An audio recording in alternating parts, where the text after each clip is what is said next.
एकल गीत है, पीछे नहीं दोहराना। शत नमन माधव चरण में, शत नमन माधव चरण में, शत नमन माधव चरण में।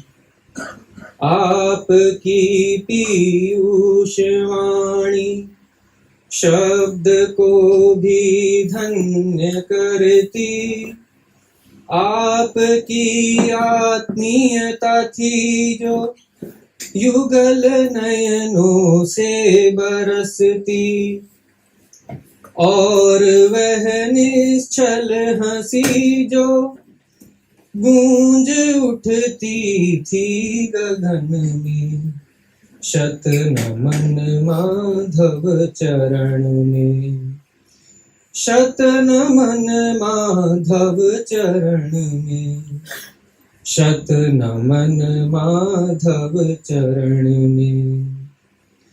सिंधु सा गंभीर मानस थाह कब पाई किसी ने, आ गया संपर्क में जो धन्यता पाई उसी ने। आप योगेश्वर नए थे छल भरे कुरुक्षेत्र रण में। शत नमन माधव चरण में, शत नमन माधव चरण में, शत नमन माधव चरण में। मेरुगिरि सामन अडिग था, आपने पाया महात्मन। त्याग कैसा आपका वह तेज साहसशील पावन। मात्र दर्शन भस्म कर दे घोर षड्रिपु एक क्षण में। शत नमन माधव चरण में, शत नमन माधव चरण में, शत नमन माधव चरण में। धन्यवाद सक्षम। इसी की कंटिन्यूटी में एक संस्कृत का श्लोक से बात शुरू करेंगे। कर्पूर गौरम करुणावतारम संसार सारम भुजगेंद्रहारम सदा वसंतम हृदयारविंदे भवं भवानी सहितं नमामि। इस वर्स को कोट करने के पीछे मन में, क्योंकि आज का जो संदर्भ हमारे बीच में जिस पे बात होगी वो है करुणा के ऊपर, तो अगर हम इस वर्स में क्वालिटीज वर्चूज को देखें तो उसमें कल्पना की गई है कि भगवान शिव जो है वो करुणा अवतार है। तो just to set the stage rolling, क्यों हम ये चाह रहे हैं, भारतीय संस्कृति में ये क्यों परंपरा है कि मंगलाचरण जैसे अभी हमने किया, ईश्वर का ध्यान करना, मनुष्य में ईश्वरीय गुणों का अवतरण करने का सोचना, मनुष्य को ईश्वरीय बनाने का प्रयास, अगर हम उसको ईश्वरीय ना भी कहें, why do we think that these virtues are significant in cultivating a better human world? How does it affect us? और मुझे लगता है कि यही मौलिक प्रश्न, as students of philosophy, we all have this common interest in understanding how this karuna plays a significant role in cultivating us to a better level. And not only this, I would say the concept of Brahma Viharas that we have, Karuna, Mudita, Upeksha, Maitri, these are all virtues that have to be, learned and lived through. Not only this, in Indian aesthetics or Indian tradition of art forms, we find that Karuna is an independent rasa. So what is so special about this? I'm sure that we have a lot to learn from our learned speaker today. And I wish to introduce him.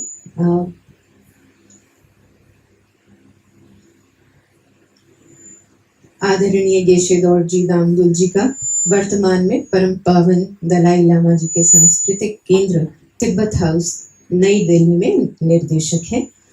1988 में गेशे दौरजी दामदुल बौद्ध तर्क, दर्शन और ज्ञान मीमांसा में औपचारिक अध्ययन के लिए बौद्ध द्वंद्वात्मक संस्थान धर्मशाला में शामिल हुए। बौद्ध दर्शन में 15 वर्षों के अध्ययन के बाद उन्होंने 2002 में देपुंग लोसेलिंग मठ विश्वविद्यालय से अपनी गेशे लारंपा डिग्री, जिसे पीएचडी भी कहा जाता है, उन्होंने पूरी की। तंत्र अध्ययन के लिए उन्होंने 1 वर्ष के लिए ग्युडमेड तांत्रिक कॉलेज में प्रवेश लिया।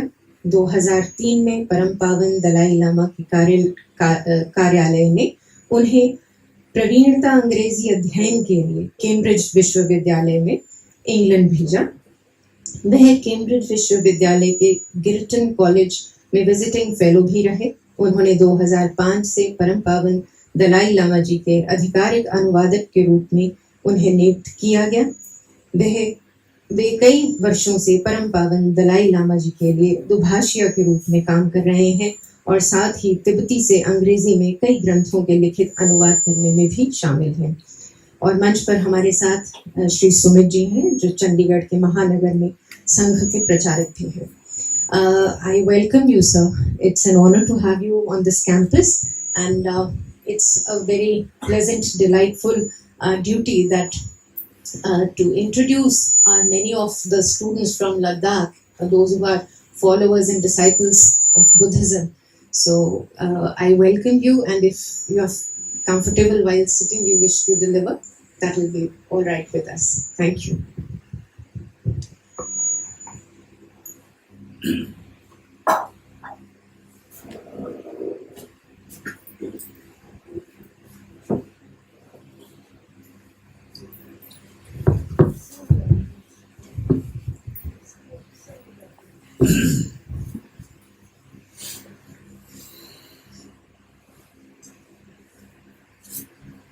For how long session? 1 minute.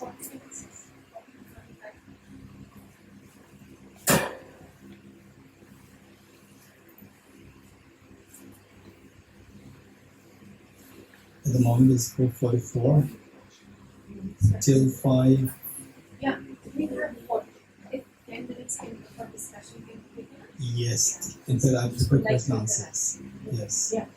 45-50 minutes. Yes.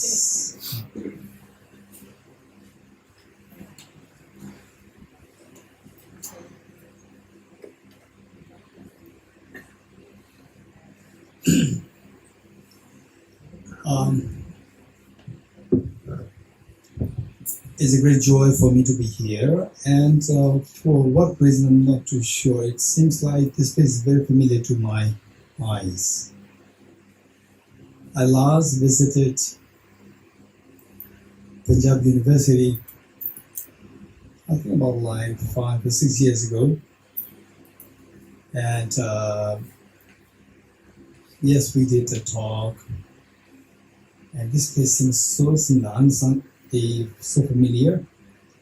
Just for information, since that most of you are younger than me, you may be a little interested to know that when I was in school, when most of you were not born yet, I was so keen on physics and mathematics.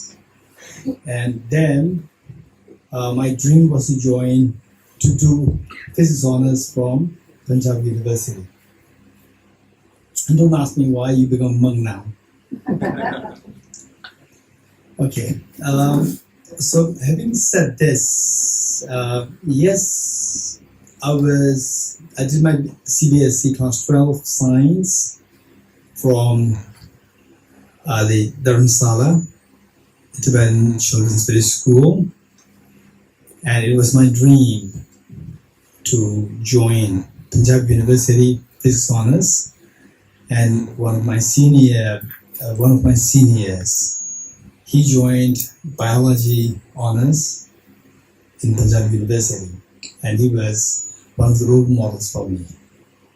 So it has been like almost 35 years. Time simply flew. And now I'm meeting with many of the young ones, and I can learn that there's some professors as well here. So while the moderator, may I know your name? Shivani. Professor Shivali. Yeah. Okay. As Professor Shivali indicated, that we're going to have about 40 minutes of talk, and then more than the talk, I'm looking forward to the question and answer session.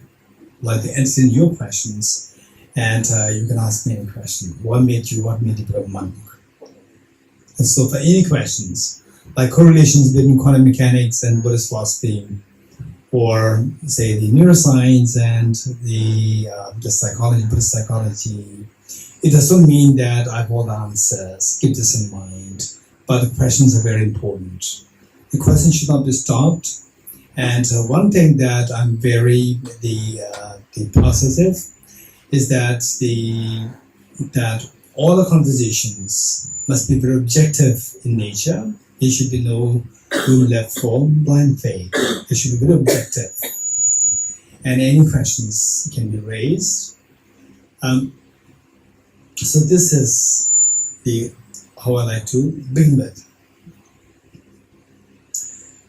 In fact, I see that as the Professor Shivali indicated in an introductory part about the importance of the virtues and so forth. We see that in the 19th century, during the Industrial Revolution, there was tremendous emphasis on the material development. Where the material development happened, because of the Industrial Revolution, that country can invade the whole world. Because of which there's tremendous emphasis on the material development, and because of which the development of the modern education, that today so-called as modern education, the development of the brain, that was so much emphasized. And His Holiness the Dalai Lama, wherever he travels all over the world, one question was constantly being asked.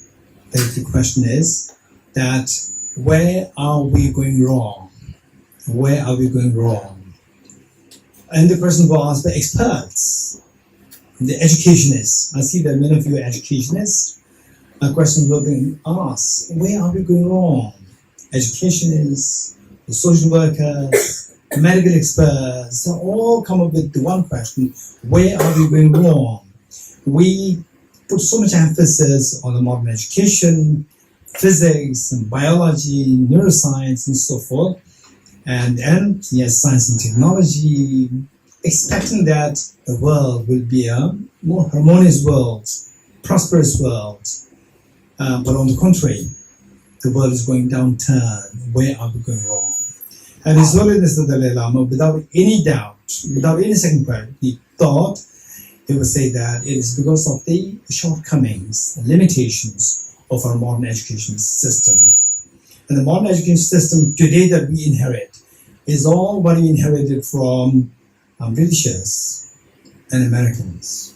This is the legacy of these the countries from the past 20th century. And there was a tremendous emphasis on the development of the brain, not the heart. Now, while the modern education is extremely important, meanwhile, we need to now reconsider to supplement whatever we have in terms of education with the programs to build our heart. So this balance must be created. Because of the lack of this balance, all these problems are happening here nowadays, where with the height of the modern education development, the downturn of the world peace is going downturn. So this is where the problem arises. So with this in mind also, and this morning, in the morning session, I also brought up a small anecdote, the incident that happened when His Holiness was invited to Delhi University for a public address, and every time there was an address of this holiness and end this question answer, and one young girl stood up to ask a question. What's the meaning of life? Okay, so we see that all of you here. My question to you would be: what's the meaning of life? What do you think is the meaning of life? Anyone, real quick, just see. Anyone who will give the answer? What's the meaning? What's the meaning? What do you think is the meaning of life? Anyone? Raise hands. And professors, yes. To love. To love. Anyone else? Yes. The meaning of life should be to make a meaning of life. What is that meaning of life to be made? To make the life meaningful. What do you For mean by the meaning? society, for the So people. benefit of society, Yeah. to create benefit for the consciousness of what? Consciousness of the inner self. To inner self. What is that inner self? Inner self is the soul. So how to create awareness of the soul? Okay. Anyone else? Happiness. Happiness. Very good. Service. Service. Very good. Okay, so we see that there are various answers coming up. Right? Various answers coming. And let us listen to what His Holiness has to say.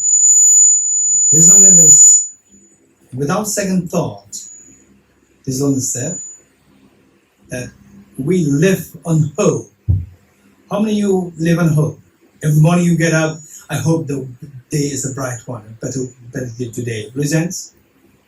Everyone. Everyone. Yeah. Okay.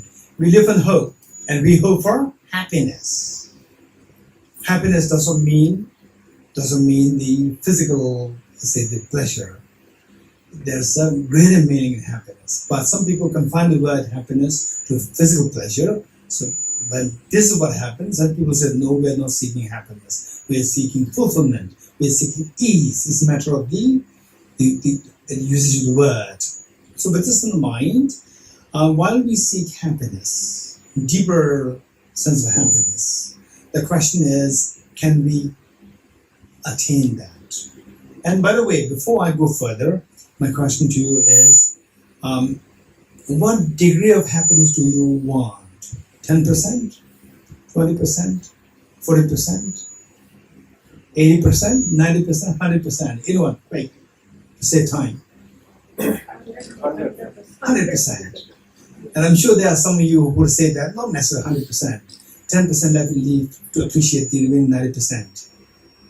Right? So some people say that, okay, 90% happiness, 10% suffering is good. So to remind us of the happiness. Okay, so to make it short, we seek happiness. And then the professors, the students, or the staff, whatever we are doing, for example, CEOs of the companies, religious heads,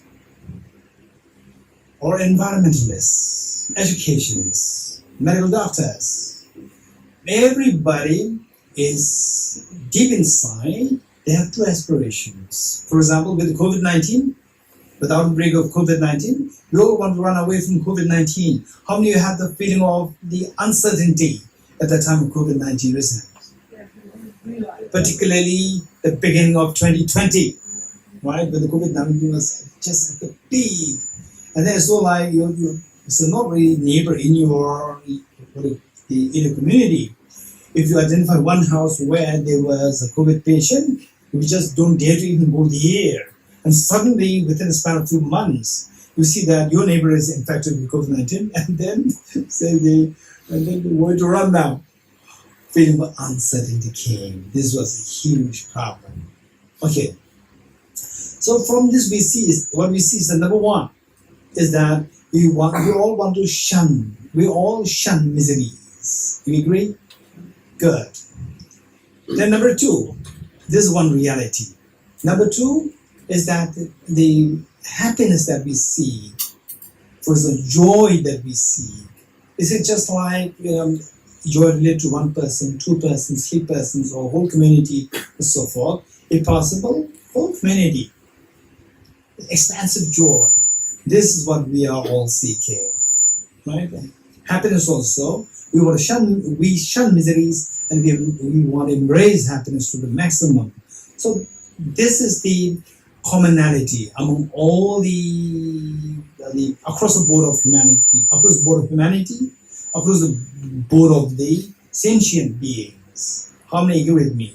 This is true to the males, females, third gender, Indians, Tibetans, everyone. If you agree, raise hands. Good. Okay. So with this, the question is that we do see that, for example, this morning, I met with many of the counselors who were working with children, helping the children, victims of child abuse and so forth. And each one of us, we have our own stories, we have our own problems with the family, the loss of near and dear ones, and so forth. And finally, whatever we do, for example, as an academician or a pure scientist or a philosopher or psychologist, educationist or school teacher, student, let us see that, keep in mind that whatever we are doing, as I said earlier, when I was in school, I was going to become a physicist. And then later on, for some reasons, I switched to join philosophy, to study philosophy. And now, after completing the traditional the trainings in the Buddhist philosophy, now I also read the Western philosophy, other Indian philosophies. So, why are we doing all these things? Whatever you're doing, why are you doing that? Just ask this question. Just answer. Then you will get to the more real. You become more real to yourself. That what am I doing? So all along, what we are discussing here, you see that it has some relevance to your day-to-day life, and see if it has some relevance to your family members, towards your community, towards the nation, and for the world.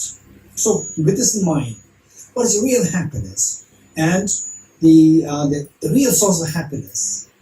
By the way, my question to you is, how many of you like cheesecake? Raise your hands. Cheesecake.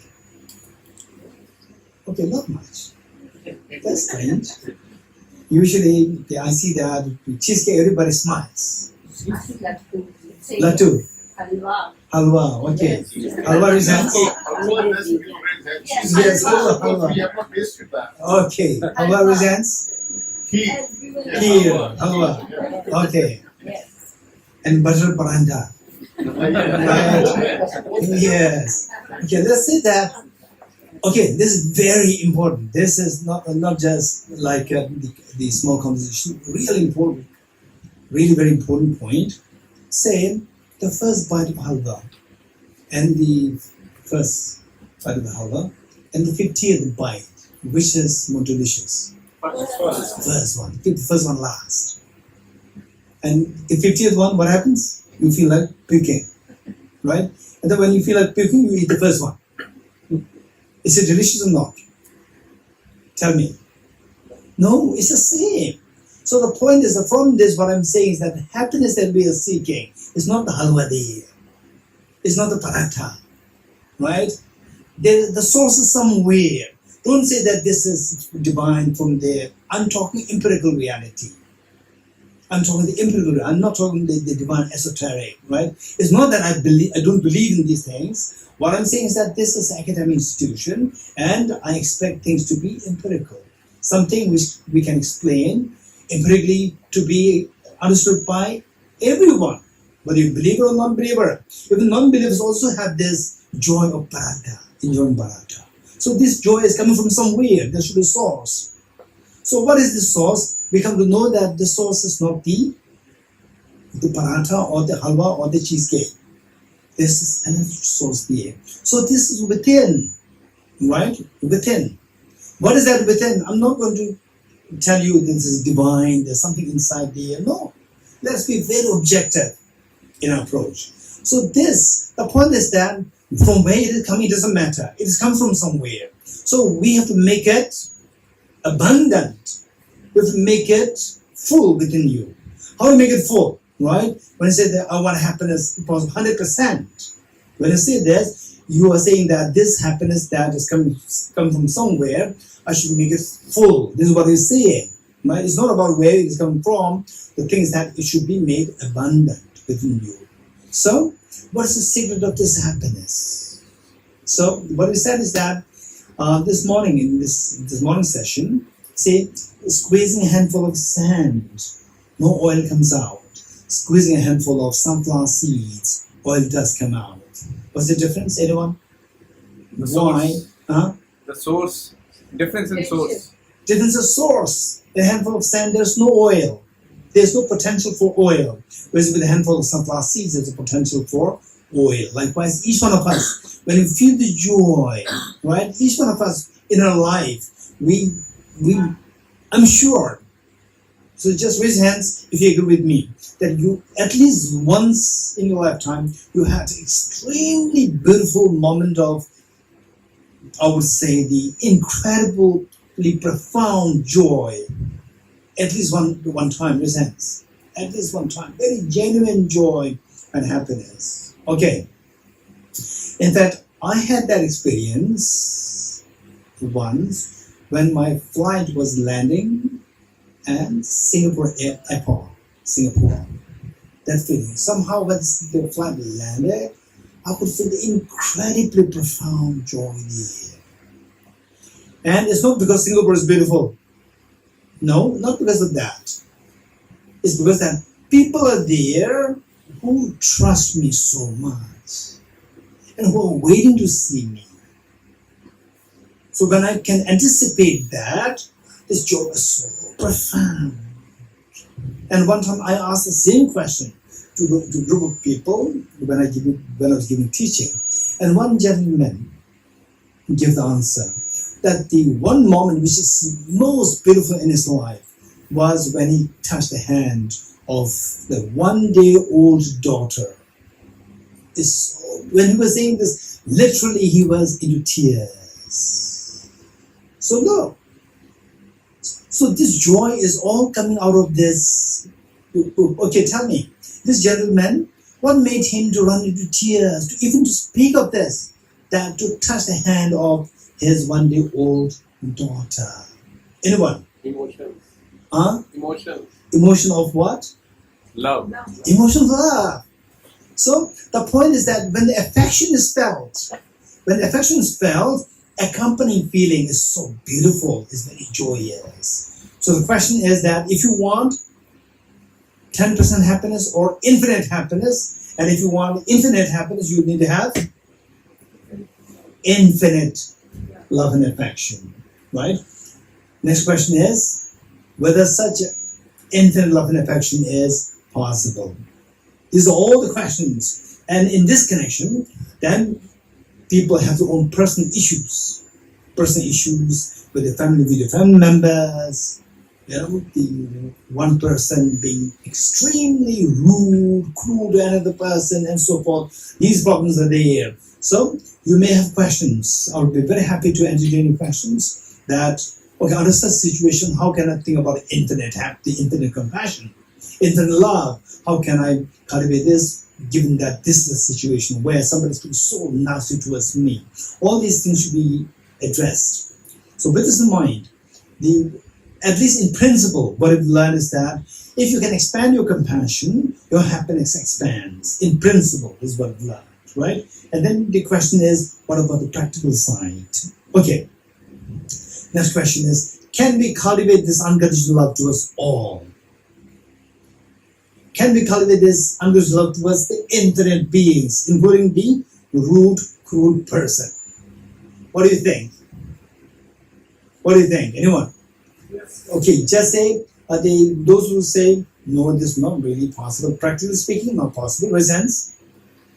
1, 2, 3, 4. I'm very happy that you are there, actually sharing your thoughts. How many think that is possible? Raise hands.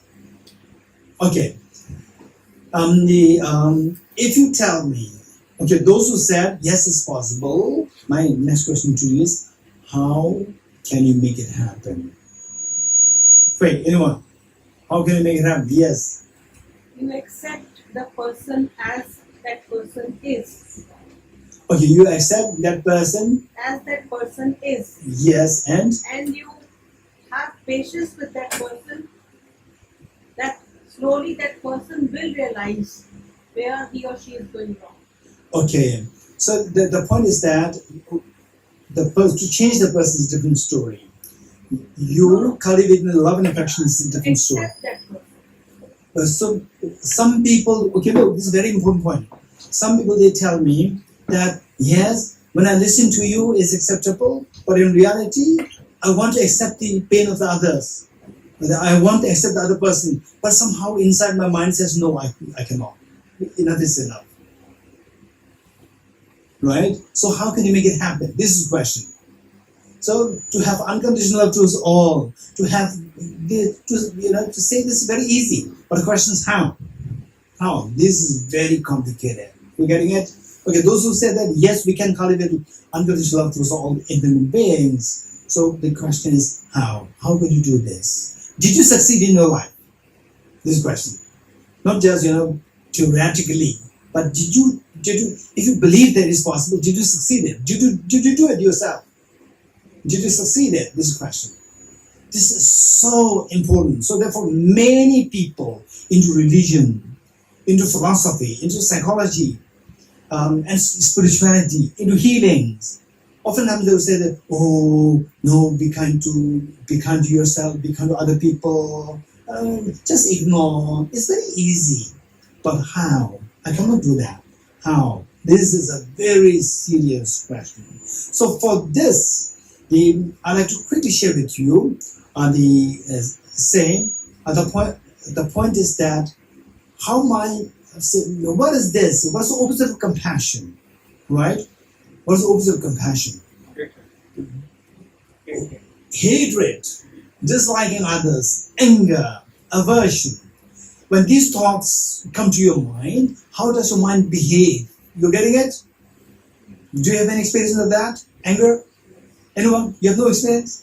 Chandigarh? No experience of anger? Right? We all have rich experience of anger. We're expert in this.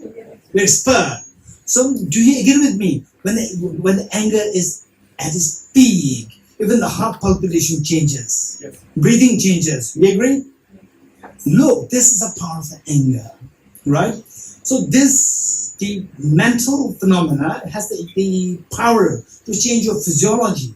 Even the breathing changes. Your face, facial expression changes, right? The mind about to fall asleep suddenly becomes so alert and fresh, right? Okay, so look, this is how the mind behaves. We have to learn the behavior of the mind, how the mind behaves. Now, next question. What makes the mind behave like this when you're angry? The anger in the first place is hatred, disliking others, so the mind resists others. Do you agree with me? The mind resists others. This resistance comes. And then it tries to run away from this object or push the object away from you. This is how the mind behaves. And when you cannot do that, it continues to do that. So this is known as the resistance. Friction, resistance of the mind. This is anger. This is how the mind behaves. And why is it that your mind behaves like this? Why the mind is resisting this object? Why the mind is trying to push the object away from you? Why? This is the next question. So therefore, it's so important for us to analyze, always track the causes.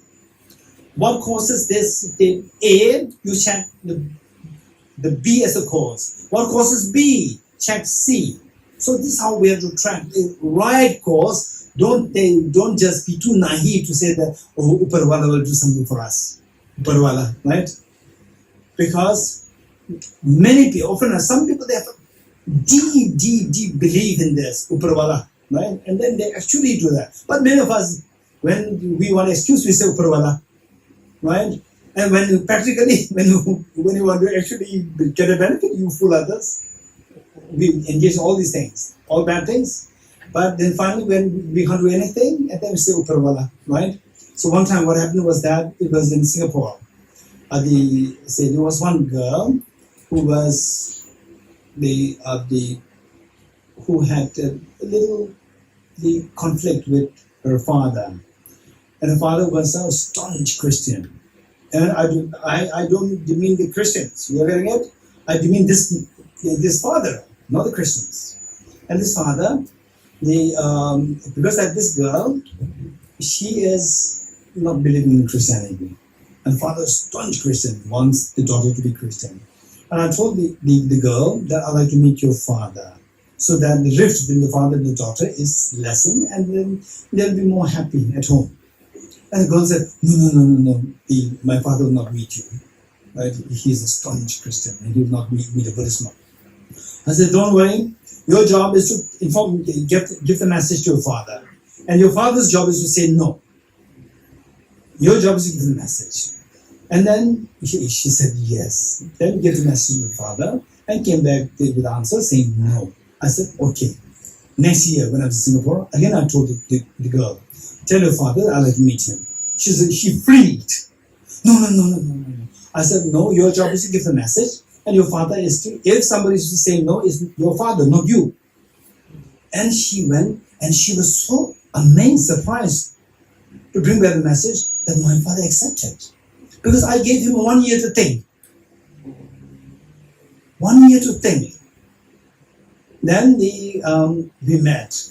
We met how he began to talk, a conversation. We sat on the same bench, the sofa, for 3 hours together. How he began to talk was that Christianity is the best religion in this world. And I said, yes. If I said no, he would say, get out. I said, yes. I said, yes. Then he said that nobody can do anything against God's will. I said, yes. Look, Christianity, the charity, Christian is number one. Education, Christian is number one. It's amazing, right? And he was very happy. And then he said that no one can do against the God's will. And I said, yes.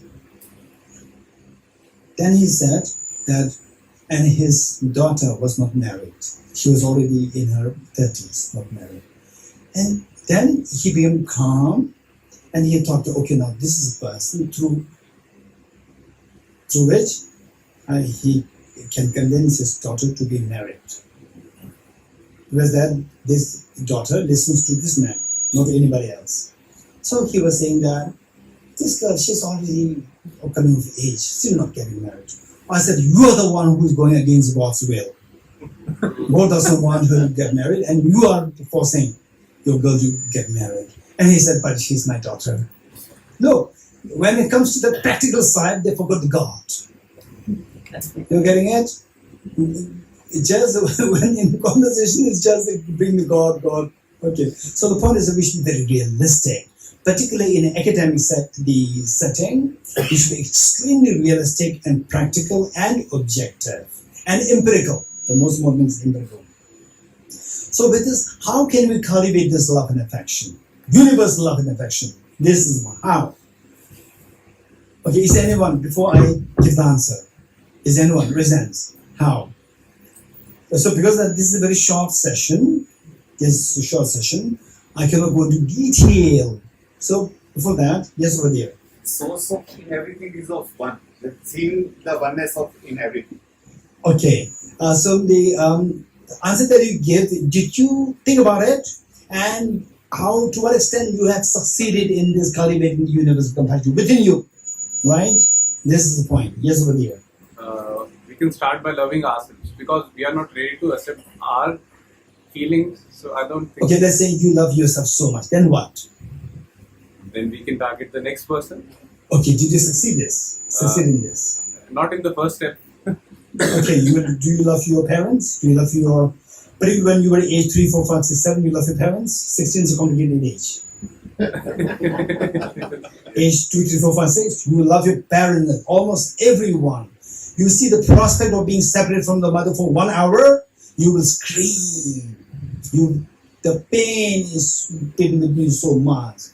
The time you reach 16, then it's a complicated age. Okay, so anyone else? these are the questions. These are the questions to be addressed. How to cultivate this? Because we are all serious. We want the maximum happiness. You're getting it? For example, saying how many days holiday in a year? 15 days? Holidays meaning your casual leave, 15 days. If like 20 days, you're happier. And 30 days, even more happy. You're getting it? So when the happiness, it increases, you are happier. But now we are talking about infinite happiness. Why don't you go for that? That is infinite love. And if there's a way, why do you not attempt it? This is question. How is a very serious question. To make it quick, say it is going to be like interactive. You have to think, not just unilaterally listening to my talk. Okay, the first thing is, so what is your goal? What is our goal now at the moment? Infinite. How to? Infinite. How to cultivate the infinite compassion. You're getting it? Infinite love towards others, to the infinite beings. This question. Okay. Did you, in your life, did you ever feel profound affection towards someone? Genuinely profound affection towards someone? Did you ever feel that? Raise hands. The girl over there? Huh? To your children. Yes. Anyone else? Quick. Anyone else? Huh? How many felt that? Felt a genuine, the love and affection towards someone? No experience. It was your parents. Wonderful. Okay. So how many agree with me now? So these are the points of reflections, right? Because these are all mental phenomena, mental thought process. So we have to cultivate it within. Because the infinite compassion is a mental phenomena. There's nothing that when compassion goes in you, then some aura, light radiating, nothing will happen, right? Although we depict the gods with the aura, the air. But in reality, the compassion, this person very compassionate, they look at this aura, this light, green light, imitating. No, nothing is there. It's purely mental. Because of this, we have to cultivate mentally. So for that, do you agree with me? Number one, that when you were, by the way, how many of you had the experience of day one you were born on this earth? Day one you were born on this earth. How many of you had been through that? All of us. Day one you were born on this. How many of you have been through this? Day one you were born on this earth. No? You fall from the earth. You from the sky. Everyone. Okay. Everyone you born, there was a day. You look at your day, but the day of birth. That is the time you're born on this earth. That was the first day. You're getting it? That's the first day. So on that day you're born. How many of you embrace your mother, thinking about the mother? Thank you so much for giving birth. Raise hands. You did not. You're getting it? And how many of you were born crying? How you born and you cried? Everyone. If you did not cry, somebody will slap you to make you cry. You're getting it? You cried. You did not thank your mother. And that point, day one, day two, day three, anybody picks you up, fine. You cannot differentiate between your mother and somebody else. Although some neuroscientists, some people say, no, that's not true. Scientifically, it is proven that when the child in the mother's womb could hear the mother, these are all very rare, slim chances are there. These are being cited. If a dog bites a human being, it will not come with the newspaper. If the human being bites a dog, it will come with the newspaper. It's so rare. You're getting it? So generally speaking, we don't demonstrate compassion, love and affection towards a mother when you are day one day old. You agree? Yes. Good. Now, after 3 years, after 4 years, what was your feeling of love and affection towards a mother? Intense. You agree? Intense, to the extent that you see the prospect of you being separate from your mother for the next few hours. I've actually seen that with my own eyes, and you must have been through that yourself. Raise hands who remember that you have been through this. Yes. My question to you: how come that you cultivated this? You developed this intense love and affection towards a mother within the span of 3 years or 4 years. How come that you developed? You developed it, and what made you develop it? Raise hands, very quick.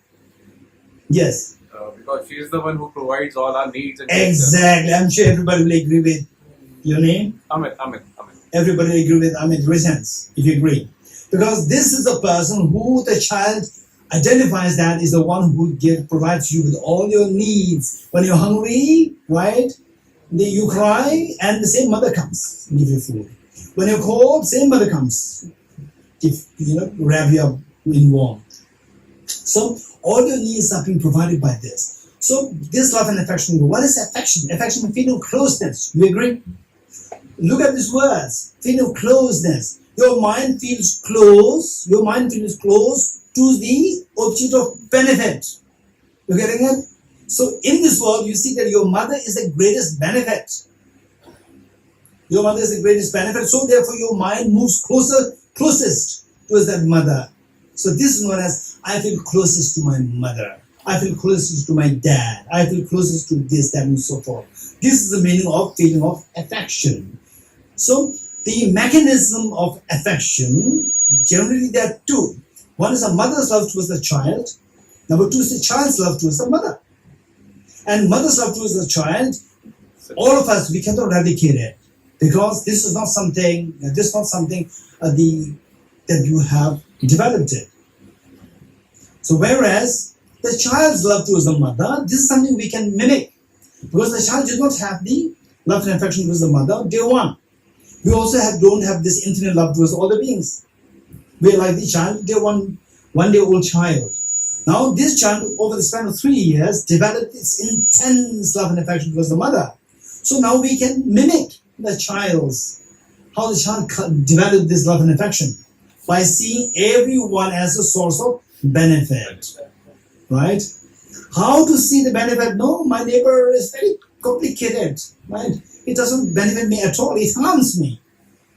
Okay, so look, to make it very quick, if you're interested, we have Lama Ishila here, who is based in Chandigarh now, and you can make the maximum use of his presence here in Chandigarh. So, now how to cultivate this love towards all the beings? How to see the benefit that I get from all the beings? I don't see benefit that I get from the difficult people. So, do you agree with me that all these people all the beings can be classified in three groups? Near and dear ones, neutral beings, and the difficult people. Do you agree? I'm now rushing through. You're getting it. I've got indication only 5 minutes. Okay, we have three groups: near and dear ones, neutral beings, and difficult people. So near and dear ones, I don't need to teach you how to love them. You already know how to love them. So the neutral beings, how do I get benefit from them? If you know this, your mind will become close towards them. The difficult people, how do they give benefit to you? If you realize this, then your mind will feel close to them. This is known as, then we see that all the beings, your mind becomes close to everyone, right? Okay. So your question, you are so keen to listen to, I don't want to listen to him about how to be love and affection towards your near and dear ones. That I know. What he's going to talk about, but a difficult one. Yes? Raise hands? Okay. So first, the neutral beings. Let's neutral beings. I'm going to give just some snippets of concepts. Neutral beings. Neutral beings, let's say that how many of you have taken public transport in your life? Public transport. It is crowded? Crowded?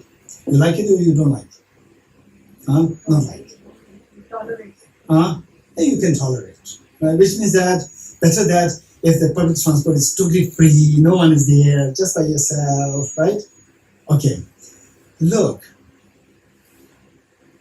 I said that, how many of you know, how generally if you go in the street, how can you distinguish between a commoner and a VVVIP? How do you distinguish them?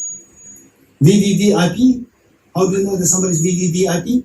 The surrounding with surrounded by security guards, right? You agree? Good. Okay. So what are these security guards for? Quick. For protection, right? For protection. Okay. So the point is that when you are in a crowded, the public transportation vehicle, like a bus or train or whatever, there You are surrounded by all these people, and you are very confident. Now you are very confident. Nobody will come to strangle me when you are crowded. Do you agree with me? Yes. And even somebody touches you like that, you just stare like this. So you are so confident, so confident. But who gave you this confidence is because you are surrounded by these people. If these people are not there, if you are alone in the bus, what is that? In Delhi incident, bus incident, you remember that? Yeah. Because there is no crowd there, then all these nasty things can happen. So why the nasty things not happening to you is because of the crowd. The crowd is protecting you. They are your bodyguards. Are you paying them? You're not paying this for free. You're getting it? Take it very seriously. It's not a joke. It's not just a story. It's not a joke. It's reality. I was sharing these thoughts, and one time someone said, "No, I don't agree." Somebody said it, and after the talk, one girl shared with me that, "Geshe, what you said happened to me, exactly happened to me. That earlier I used to take the train, and it used to be so crowded, and I just wish that no, I should not. The crowd is so complicated. It's not good. I must buy the AC ticket, AC train, AC bogie." And then she bought it, and she realized that in that whole compartment she was by herself. She was the only passenger in that. She was so scared. Anybody can come and anybody can steal, rob, whatever, right? She was so scared. And she missed the crowd. She missed the crowd in the non-AC the compartments. So who gave this girl, when she was in the crowd, you don't have this fear. Now in the AC compartment, she's by herself, she's taking this fear, right? She's having this fear. And what gave her this confidence when she was in crowd? Because of the people around. So, look, this is extremely important. So when we see that, okay, the people around me in the street, they are there. Because of this, even if somebody wants to strangle me, the person dare not do that because of the people around. If you think like this, you feel so grateful to the people there. And do you know these people? You don't know these people. You're getting it? These are neutral people. So these neutral people, they give these benefits to you, which for the VIP, they have to pay. And VIP is very complicated. When they go to the toilet, even these people will come to the toilet. But your VIP, your security guards will not come to the toilet. You don't have to pay. You don't have to feed. They'll feed on their own. You're getting it? When you want privacy, when you go home, they will leave you for free. Right? So these are the neutral beings. If you think like this, you think more, you feel so grateful. And here we are sitting so comfortably on the border area. What's going, you know that. So much attention is there, so much attention. If you are to be there as one of the Jawans there, soldiers there on the border area, literally fighting, right? Somebody is actually hitting you with a hammer or sword or whatever to you, and if you would, or somebody would going to give you 1 crore rupee for you to stay there, you will say no, I'll not stay there. But here you are sitting so comfortably. Why? Because of these people, these soldiers there. You're getting it? These soldiers there. And do you know these soldiers? Have you ever thought about this? Oh, which soldier? We never thought about this. Yet we get this sense of security. It's all because of these people who we do not know. So this is enormous benefit that we get. And likewise, for example, say this pen you get for like 20 rupees. And if this pen were to be customized, to be made just for you by your parents, right? Minimum it'll cost you billions of dollars because there should be the big machines to make this. And each of these machines will cost you millions of dollars. You're getting it? And how come that you get this so cheap, like 20 rupees? How come? Because there is Mass production. mass production. What do you mean by mass production? There are so many people who are buying the same thing. That makes things cheap. Because of this, you get the benefit of this, using this pen for very cheap. And say, do you know these people? Because of which you are getting this benefit. Do you know these people? You don't know these people. These are neutral people. If you think like this, we see that everyone around, they are extremely beneficial to me. When you feel that, then your mind automatically will flow towards them, go towards them, will feel close towards them. This is known as the field of affinity. And then the different people. I'll quickly wind this up. I know that Kamalji and Lamaji. Okay. Yes, at the next class now. Yes, and questions. Yes. Okay, difficult one will stop here. Difficult people. Okay, I know you're waiting for that. Okay, so difficult people. So how many of you know Muhammad Ali? Raise hands. Yes. Who is Muhammad Ali? Cassius Clay. Who is Geshe Clay? Don't say boxer. Don't say boxer. He's a legendary boxer. Don't just say there are thousands of boxers. We are getting legendary boxer. Just imagine who made him a legendary boxer. You are getting it? Just imagine his coach. If his coach was his mother, do you think that he can become a legendary boxer? He will never become a legendary boxer because the mother will never give a punch. Mother will only give you like this, right? With this punch, you will never learn how to stop the hard punches. If you don't learn how to stop the hard punches, you will never become a Muhammad Ali, a legendary boxer, right? So somebody should be there to make you a legendary boxer. Somebody should be there to give you hard punches. Who will give you hard punches? Different people. You're getting it? Okay, there are many other anecdotes. I don't want to go into detail. Instead, I like to. So with this is amazing. When you really, okay, one thing practically speaking, we see that, for example, say that oftentimes the PhD students doing philosophy, they come to me and say, Geshe, I have many mistakes in this. I said, there are not many mistakes. 10 mistakes, they repeat over and over again, and then they say 1 page, they have to say 5 mistakes. 100 pages, how many mistakes? 5 into 100. 500 mistakes. It's not 500 mistakes, only 5 mistakes repeated over and over again.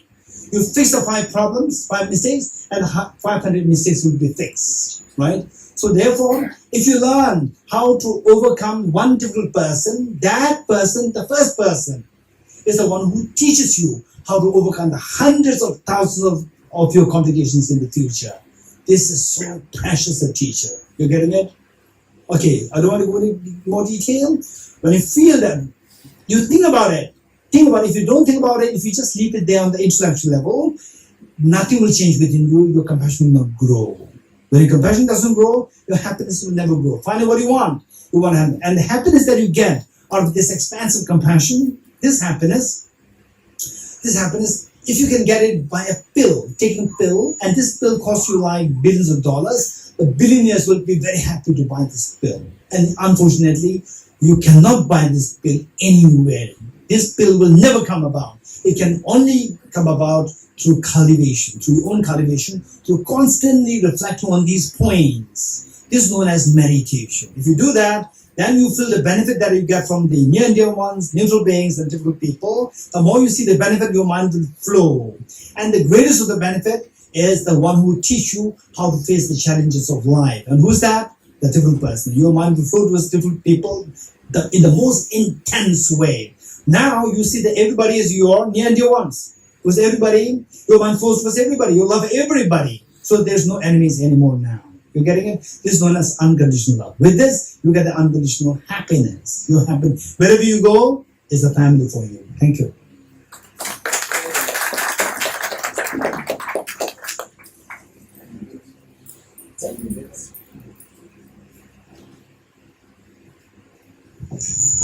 Thank you, Geshe Damdul ji. I believe that there are many takeaway messages from your wonderful lecture.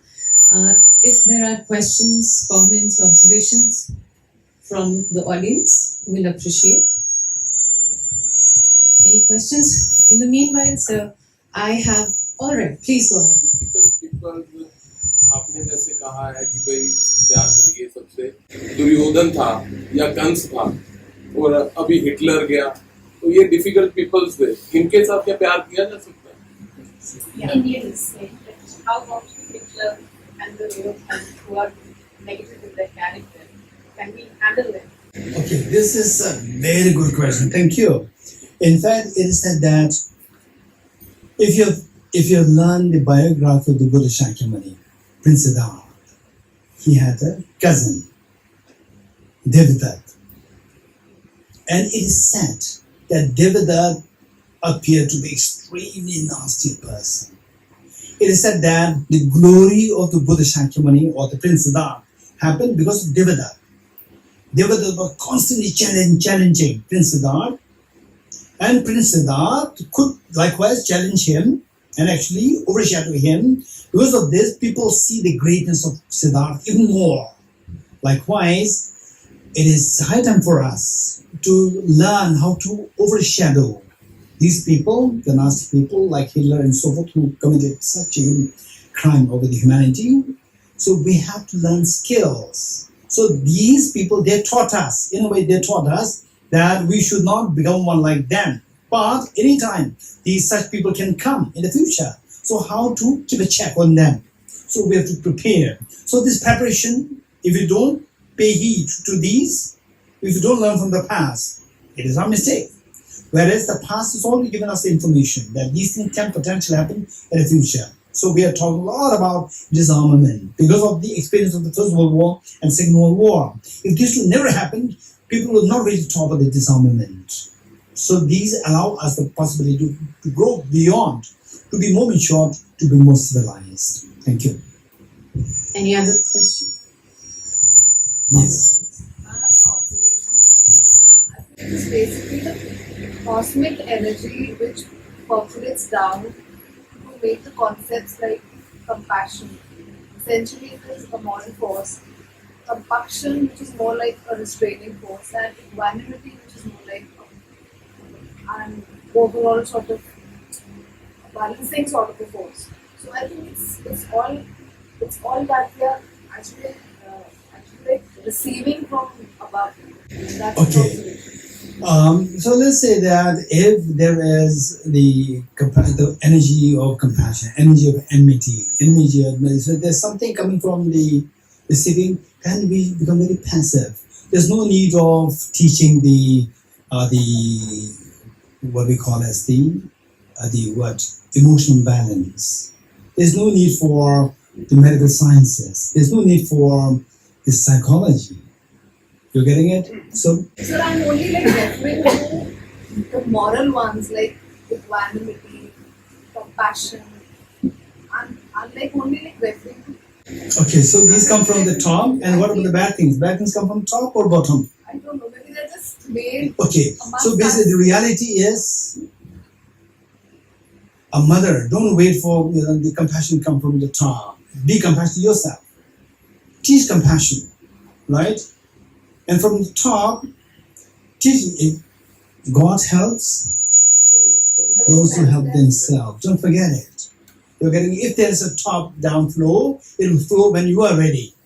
From yourself, we should be ready. We should be compassionate ourselves. We should practice compassion. Be a logical person. Be a sensible person. Then if the God, the blessings will come. Don't expect just sit idly like a boy, naughty boy. Right? The mother says, hey, study, study, study. The boy doesn't study at all. And if you don't study, you'll fail. And finally, the child fails an exam. And the mother, I told you last time that you're going to fail if you don't study. You don't study. Mom, what should I do? It is my karma. You're getting it? Mom, you believe in karma? Yes, I do believe in karma. My karma is what I do. This is the abuse of the concept of karma. And your children will abuse the concept of the top-down compassion flowing down. You're getting it? So what, this top-down is not happening, what should I do? Right? And then you tell the eldest son, don't be rude to your other children. Compassion is not coming to me down. I don't become compassion. They will abuse this concept. What response you going to give? So you have to give the example. You should be a good example for others that be a real compassionate person yourself. Show example to others, and they will learn from you. And then you say that God helps those help themselves. Yes. Yes, here. Educationist. Yeah. There are instances where grown-up children are abusing their parents. Yes, very serious. And here, no skill works. So what will work? How to make this imbalance in a very close relationship which has gone wrong? How can it be Yes, this is extremely important question. Therefore, my talk to the people of age 16 plus. I said 16, right? And this is the mark. 16 plus. So now it is probably even less. 15 plus. 45 plus. Those who are, 45 plus. they are the ones who are abusing their elderly parents. Actually, it's not 45 plus. 45 plus, there are some cases I know. But generally speaking, is 20 plus. 16 plus, they're trying to abuse, right? 20 plus, or when they get a job, or when they don't, they should be getting a job, not getting a job, and then they start to abuse their parents. This is really very bad thing. So for this, on the what I would say is that there should be actually programs where those people who I know so well, when I see the parents and the children, I always tell the children that your parents are in this world. If there's a God, if there's a Buddha, your parents are Buddha, your parents are gods, because they're the one who really helped you.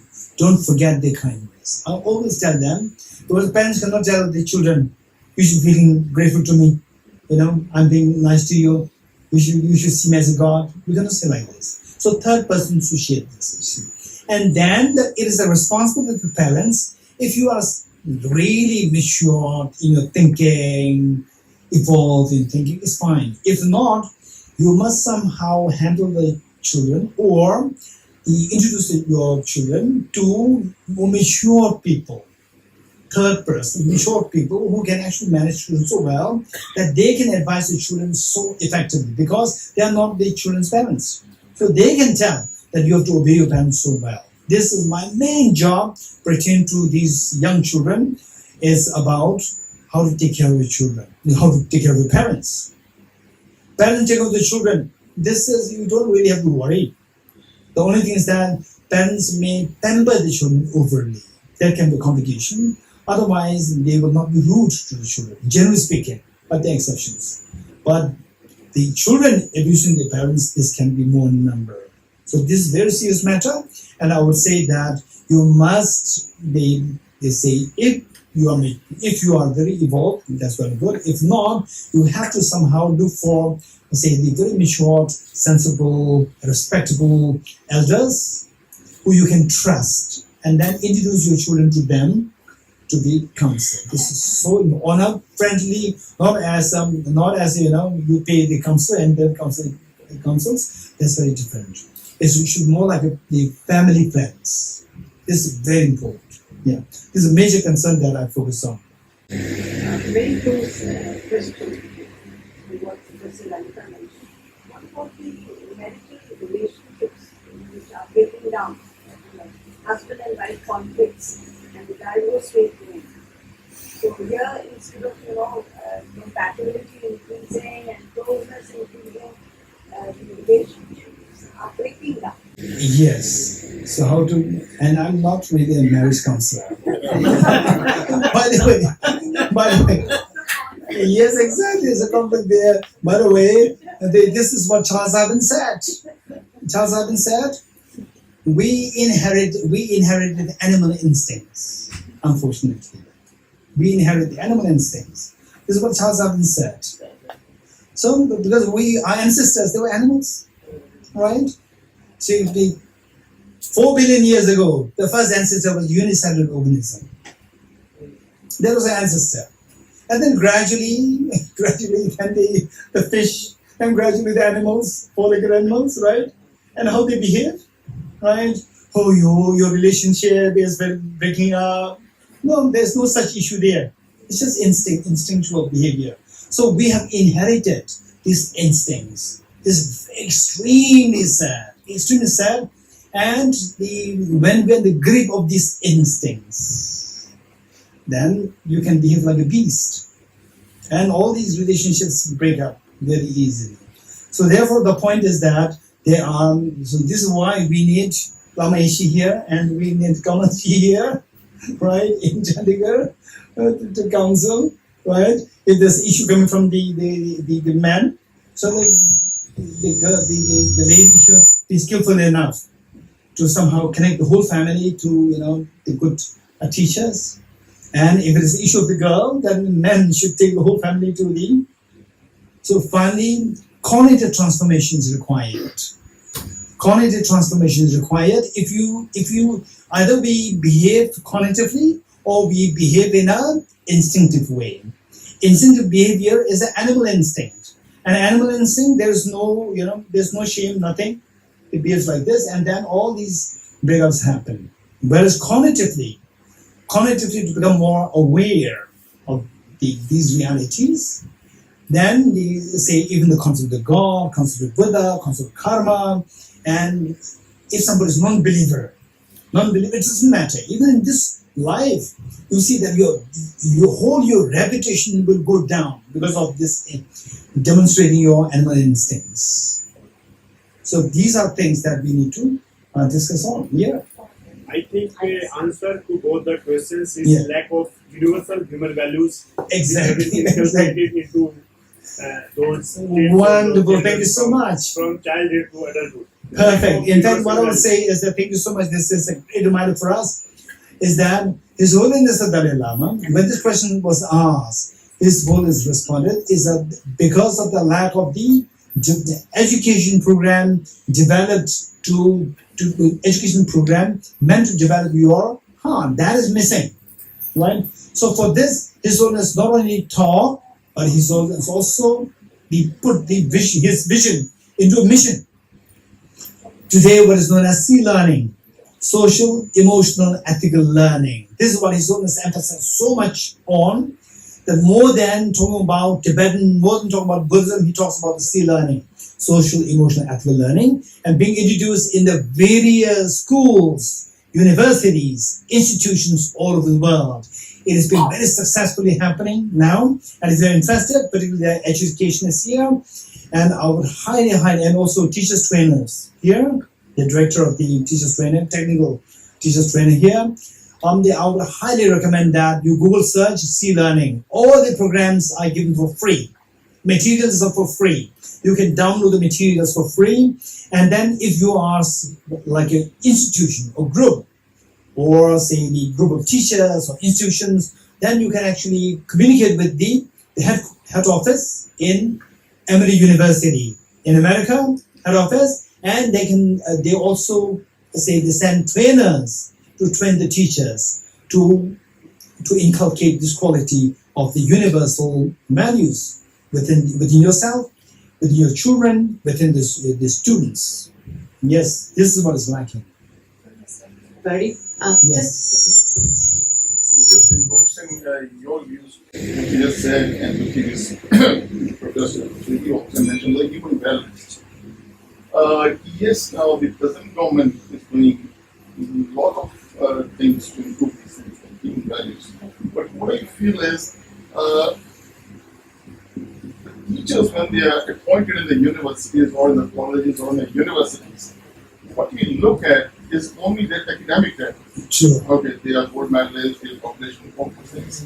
But we don't give much emphasis on what other aspects or what other characters like human values has he or she done anything to their social work with that person has done. So they should also be given some weightage in the selection of educations. I fully agree with what the professor said. This is one area where the teachers or the professors being recruited, that not just academic performance, also the element of how this person was since childhood till now. If there's any, say the part there in the CV of the person taking responsibility of others, some volunteer work,